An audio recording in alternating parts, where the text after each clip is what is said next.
Assalamualaikum warahmatullahi wabarakatuh. Alhamdulillah,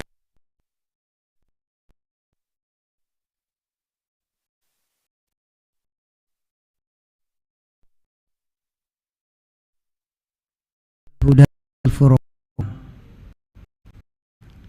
Asyhadu an la ilaha illallah wa asyhadu anna Muhammadan abduhu wa rasuluh. Allahumma barik ala abdika Muhammad wa ala alihi wa sahbihi ajmain, amma Asyrafin, Ibu jemaah dan pendengar dimuliakan oleh Allah. Pertama-tama kita memuji dan kepada Allah segala limpah rahmat dan hidayahnya kepada beliau. Alhamdulillah, di hari ke-19 bulan Ramadan ini Subhanahu wa ta'ala memberikan kita kesehatan yang baik, kemampuan, kekuatan untuk melaksanakan ibadah puasa, amalan dan lainnya. Dan tentu jamaah kita semua berharap bahwa Allah Subhanahu wa ta'ala tetap memberi kepada kita awal Ramadan hingga nanti. Amin. Amin. Selanjutnya jamaah sekalian, saya mengajak kepada kita semua, mari kita kepada junjungan Nabi besar Muhammad SAW. Berkhusus jamaah yang ingin mengajak untuk mempunyai berselawat pada Nabi, karena setiap kali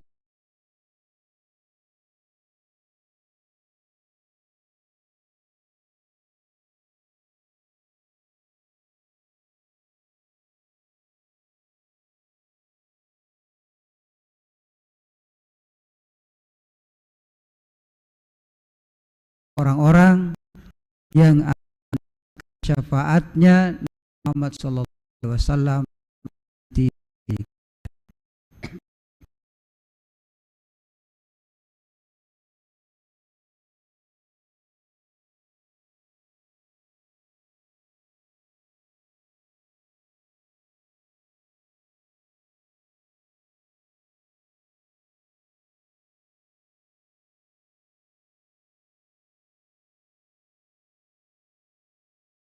oleh sebagai syahr pada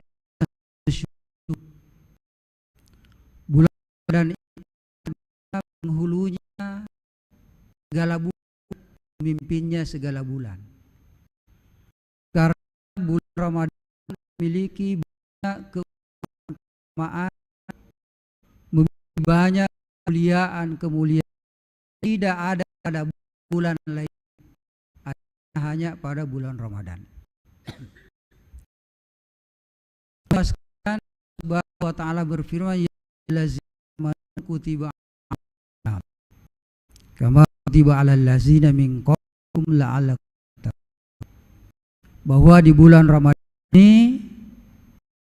orang beriman diwajibkan berpuasa. Tujuannya adalah la'allakum tattaqun, mudah-mudahan kita bertakwa kepada Allah. Yang kedua, bahwa di dalam Ramadan itu terdapat amal kebaikan yang kita lakukan pada itu, apapun yang kita lakukan itu dengan kita amal subuh, yang kita kenal dengan malam Lailatul Qadar, ya, di akhir Ramadan, malam ganjil. Kemudian yang paling penting utama jamaah bahwa bulan Ramadan ini adalah dalam turunnya Quran, nuzulul Quran. Ta'ala berfirman di dalam surah Al-Baqarah 100 firman Syahrul Ramadan allazi unzila Quran hudan linnasi wa bayyinatin minal huda wal furqan.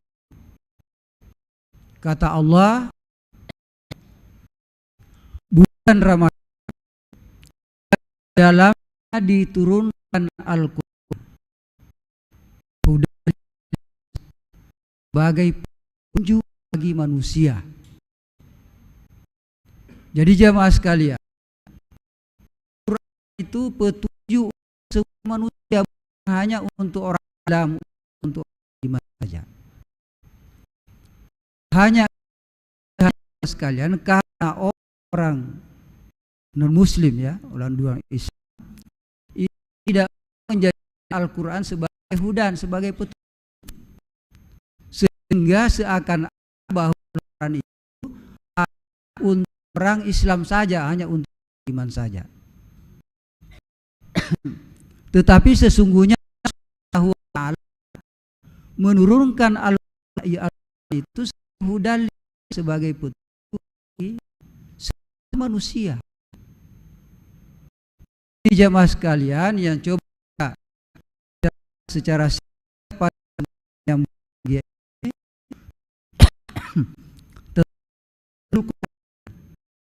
ya, bahwa Al-Quran itu diturunkan pada tanggal 7 Ramadan tahun 610. Dan Rasulullah Sallallahu Alaihi Wasallam, ya, 40 tahun Rasulullah menyepi Hira, maka pada 17 Ramadan itu wahyu yang terdapat di dalam surah Al-Alaq ayat 1-5.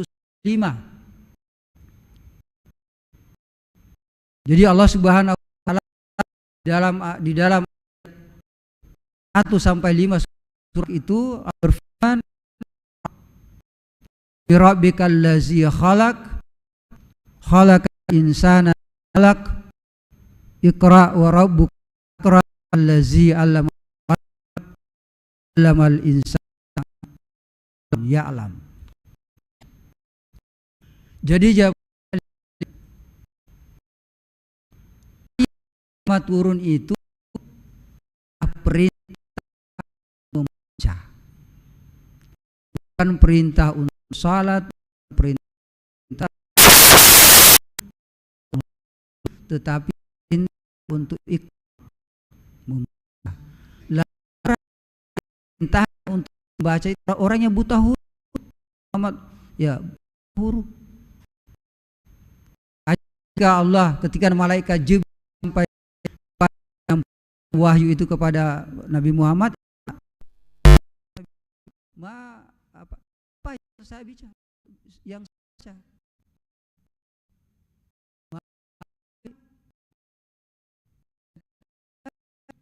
ya, lalu proses begitu jamaah mereka itu memeluk, ya, Nabi Muhammad sampai 3 kali, lalu baru Nabi membaca.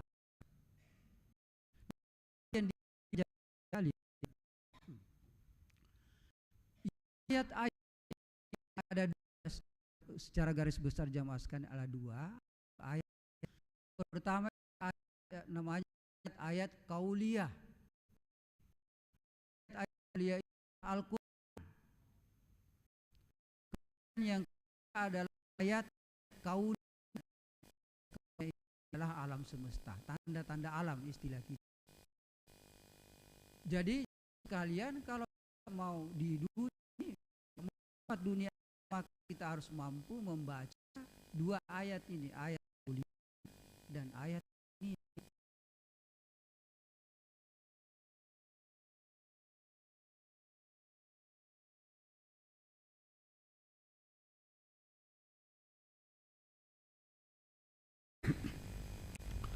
Masyaallah muslimin, para pendengar yang dimuliakan oleh Allah Subhanahu wa taala. Jadi yang sekalian, Al-Qur'an diturunkan oleh Allah sebagai petunjuk hidup kita supaya kita selamat dunia dan akhirat, ya. Ya, jadi Al-Qur'an itu sebagai penuntun kita hidup dunia akhirat. Tetapi kalau aturan-aturan lainnya, aturan-aturan buatan manusia atau buatan apa saja, itu hanya untuk dunia saja. Nah, disinilah keunggulannya, ya. Ya, Al-Qur'an itu bahwa untuk keselamatan kita di dunia dan di akhirat. Ya. Nah, jamaah sekalian, bagaimana kita menjadikan Al-Qur'an itu sebagai hudan, sebagai petunjuk? Ya, supaya kita tidak tersesat, ya. Karena kalau kita tidak ada petunjuk, jamaah sekalian, yakin dan percaya kita akan tersesat di dunia ini dan apalagi nanti di akhirat. Saya berikan perumpamaan jamaah sekalian, kalau bapak-bapak ibu sekalian jalan di jalan tol, ya, kalau di sana tidak ada petunjuk, maka kemungkinan besar kita akan salah arah, kita akan tersesat. Ya, itu kalau di tol di Makassar. Tapi coba kalau kita ke jalan tol di Pulau Jawa misalnya, kalau di sana tidak ada petunjuk, hampir pasti kita akan tersesat. Boleh jadi kita maunya ke Bandung, Jawa Barat, tetapi karena tidak ada petunjuk, ternyata kita berada di Jawa Tengah atau sebagian-bagian di Jawa Timur.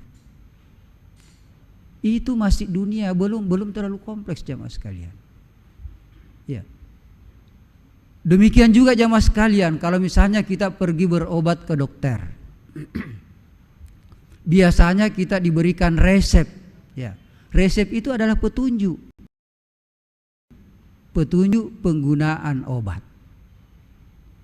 Apa gunanya jamaah sekalian? Ya, resep itu kita diberikan supaya obat yang semestinya kita makan 3 kali sehari, jangan hanya 1 kali sehari, karena tidak mempan.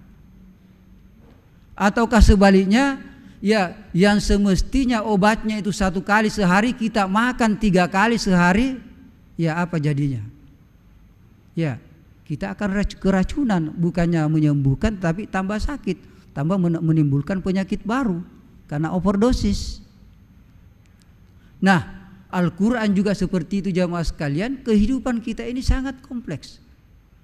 Ya, sebagai contoh jamaah sekalian, boleh jadi kita mau bermuamalah, kita mau berjual beli. Ya, Allah Subhanahu wa taala menghalalkan jual beli. Wa ahallallahul bai'a wa harramar riba. Allah menghalalkan jual beli tapi mengharamkan riba. Nah, di dalam praktik kehidupan kita sehari-hari jamaah sekalian banyak sekali, ya. Ya, praktik jual beli yang di sana ada, ya. Di sana terkandung unsur riba. Allah memerintahkan kepada kita untuk kulu washrabu halalan thayyiban. Ya, makanlah, minumlah yang halal dan baik. Mana yang halal baik jamaah sekalian? Ya. Tetapi kalau tidak ada petunjuk, ya maka tentu ya kita akan bercampur bau. Nah, sekarang kita lihat bagaimana ayam potong saja ini sudah terlalu banyak yang tidak jelas jamaah sekalian. Makanya disitulah pentingnya petunjuk Al-Quran dan Sunnah Rasulullah SAW. Makanya Rasulullah menyampaikan kepada kita, ya, aku tinggalkan kepadamu 2 hal yang apabila engkau berpegang kepadanya, engkau tidak akan tersesat. Yaitu kedua hal itu adalah Al-Quran dan Sunnah Rasulullah SAW. Ma'asyiral muslimin, jamaah para pendengar yang dimuliakan oleh Allah Subhanahu wa taala, waktu kita sudah 15 menit. Ya. Nah, Allah Subhanahu wa taala menghadirkan bulan Ramadan jamaah sekalian. Ya. Bulan Ramadan di mana kita diwajibkan berpuasa. Ya. Nah, kita berpuasa jamaah sekalian di bulan Ramadan ini, Allah Subhanahu wa taala begitu memuliakan orang yang berpuasa. Begitu memuliakan bulan Ramadan sebagai sayyidus syuhur. Di bulan Ramadan jamaah sekalian, ya, amal-amal kebaikan yang kita lakukan itu dinaikkan statusnya oleh Allah. Semua amal-amal kebaikan yang kita lakukan dinaikkan statusnya, ya.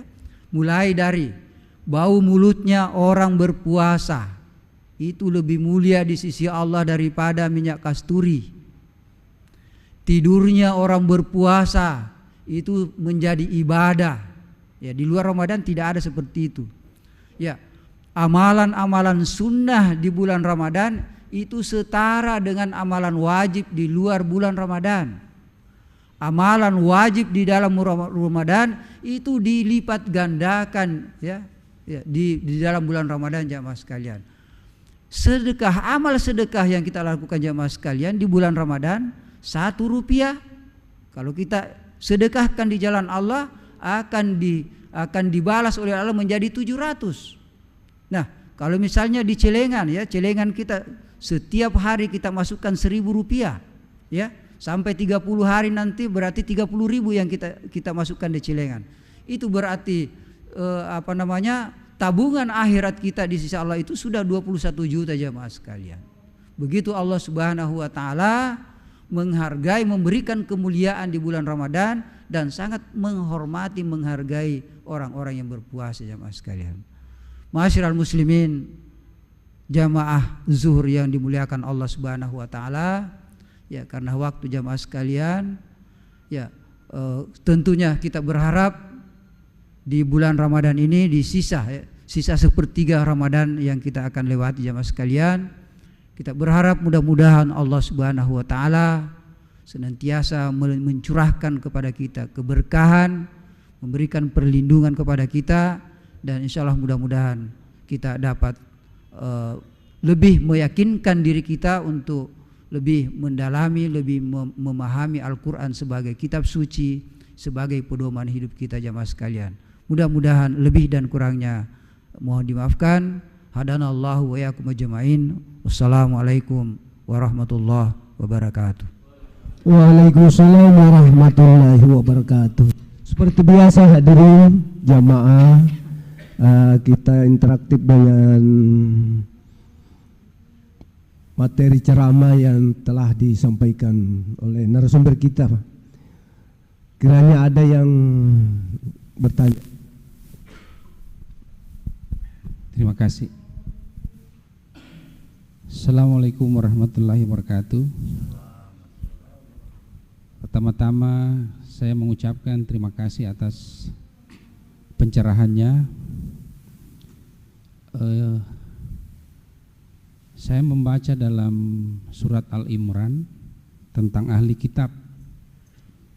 Nah, ahli kitab itu menurut Al-Quran ada yang membenarkan Al-Quran. Nah, ini yang ingin saya tanyakan, untuk menandai para ahli kitab yang diam-diam membenarkan Al-Quran, mereka tidak tampakkan, ciri-cirinya itu seperti apa mereka itu, supaya kita bisa kenali. Ya. Yang kedua yang ingin saya tanyakan adalah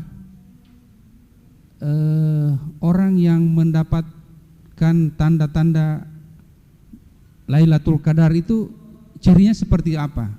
Apakah ada jumhur ulama yang menetapkan tanda-tanda orang yang dapat Lailatul Qadar itu atau bagaimana Pak Ustaz? Terima kasih. Assalamualaikum warahmatullahi wabarakatuh. Silakan langsung saja dijawab Ustaz. Baik, terima kasih Pak. Ya, pertanyaan yang cukup bagus dan cukup berat ya. Ya, jadi yang pertama Bapak sekalian, di dalam Al-Quran itu memang ada ahli kitab ya.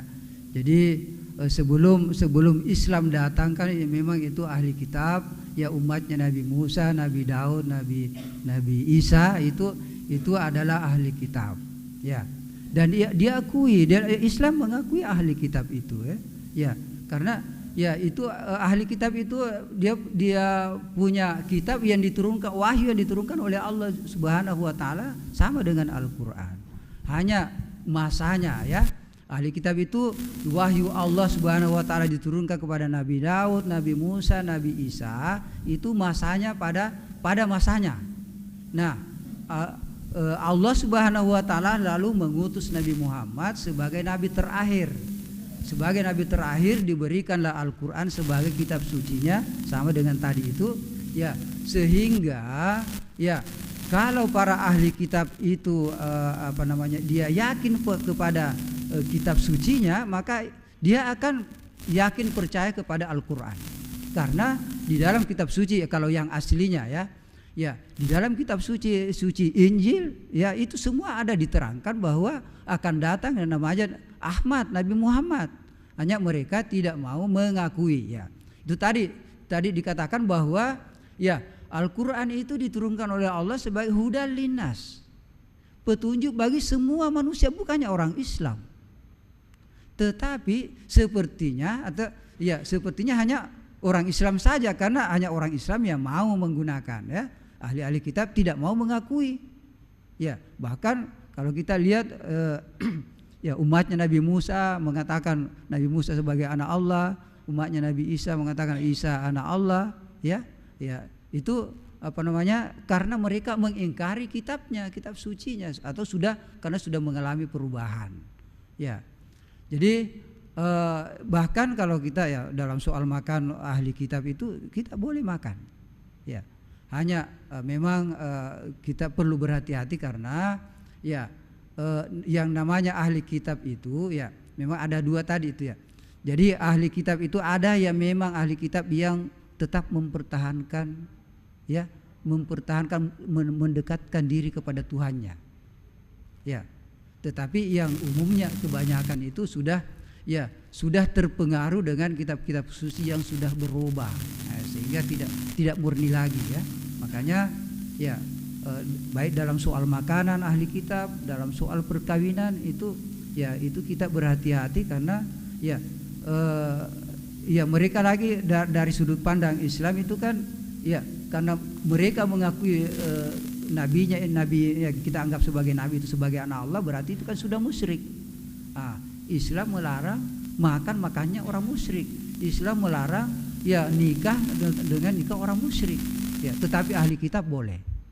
Ya, tapi ada pembahasan tersendiri. Ya. Kemudian yang kedua tanda-tanda orang yang mendapatkan Lailatul Qadar ya. Ya. Sebenarnya ya mungkin kalau kita membaca buku-buku tentang Lailatul Qadar ya mungkin banyak, tetapi kalau kita mau lebih jelasnya bahwa ya kalau misalnya seseorang yang dulunya sebelum Ramadan ya kita ini orang biasa-biasa ataukah tidak taat kepada Allah, tidak taat kepada Rasul, kemudian setelah masuk Ramadan ya lalu pada malam-malam terakhir misalnya orangnya betul-betul dia katakanlah dia sungguh-sungguh mendekatkan diri kepada Allah Subhanahu wa taala, maka ya boleh jadi yang bersangkutan itu mendapatkan malam Lailatul Qadar. Ya, secara pastinya ya, kita tidak bisa karena tidak ada yang mampu ya, tidak ada yang bisa memastikan bahwa sayalah mendapatkan malam Lailatul Qadar. Walaupun ulama besar itu tidak akan walaupun misalnya dia merasa mendapatkan, tapi tidak akan mau menyatakan bahwa ya saya pernah mendapatkan malam Lailatul Qadar. Ya, karena itu ya menjaga ketawaduannya ya. Ya, tetapi kita melihat tanda-tandanya tadi bahwa kalau orang ini ya orangnya dulunya tidak taat menjadi orang yang sangat taat, ya boleh jadi itu mendapatkan berkah Lailatul Qadar. Ya, sekira seperti itu Pak. Terima kasih. Baik, untuk selanjutnya yang mau bertanya kepada Ustaz.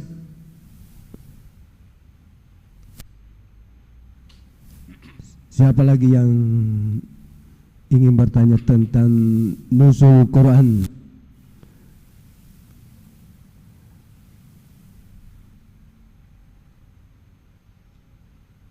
Ya, rupanya ini yang mendapatkan Lailatul Qadar sudah tidur semua.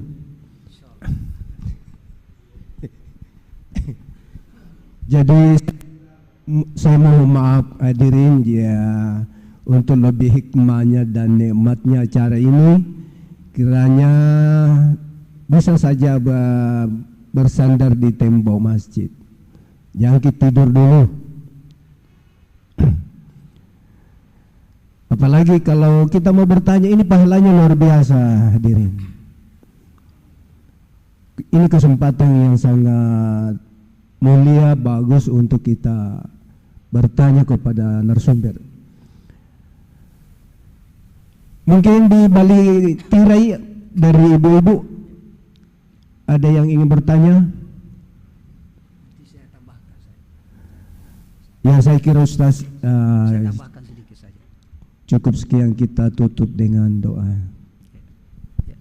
Sedikit lagi saya tambahkan saja sedikit Pak, Silakan. karena ini kita akan menghadapi malam-malam terakhir Ramadan, malam Lailatul Qadar. Jadi saya mengajak kepada jamaah sekalian, mari kita manfaatkan betul sisa bulan Ramadan ini. Ya, itu para ulama, orang ulama besar, orang yang senantiasa mendekatkan diri kepada Allah itu, ya di malam-malam akhir Ramadan itu mereka tidak mau kehilangan waktu. Seakan-akan 24 jam itu semuanya untuk ibadah kepada Allah. Ya, kalau bukan zikir, kita berdoa, ya, salat, ya, tahajud, salat duha, ya, dan terutama tadarus Al-Qur'an. Orang-orang dulu, para ulama dulu jamaah sekalian, ya, di dalam kitab Ihya Ulumuddin itu dikatakan, ya, kalau bulan Ramadan itu sudah masuk, ya, itu mereka hatam, ada yang hatam 5 kali, 10 kali, 15 kali, 20 kali, bahkan ada beberapa yang sampai 30 kali hatam Al-Quran. Pertanyaannya, bisakah? Ya. Nah, kalau kita ya membaca itu mungkin malam ke-7 ke-8 di Pondok Pesantren Tambora, ya, di Jawa Timur itu ada seorang imam, ya, imam tarwi, ya, sampai mulai dari awal sesudah sholat isya sampai 8 jam hampir subuh itu dia khatam Al-Quran. Ya.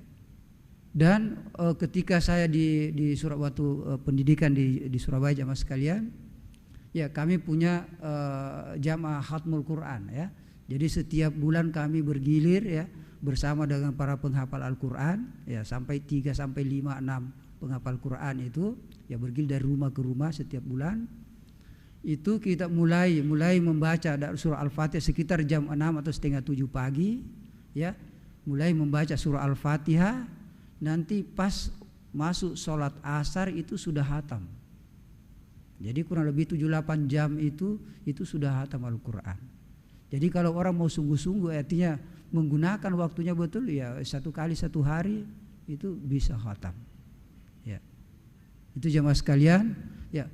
Baik jamaah sekalian, mari kita tutup acara kita dengan bersama-sama memanjatkan doa kepada Allah Subhanahu wa taala. Semoga insyaallah kita senantiasa mendapatkan keberkahan dari puasa kita. Bismillahirrahmanirrahim. Alhamdulillahirabbil alamin, hamdan syakirin, hamdan na'imin, hamdan yuwafi ni'amahu wa yukafi'u masida.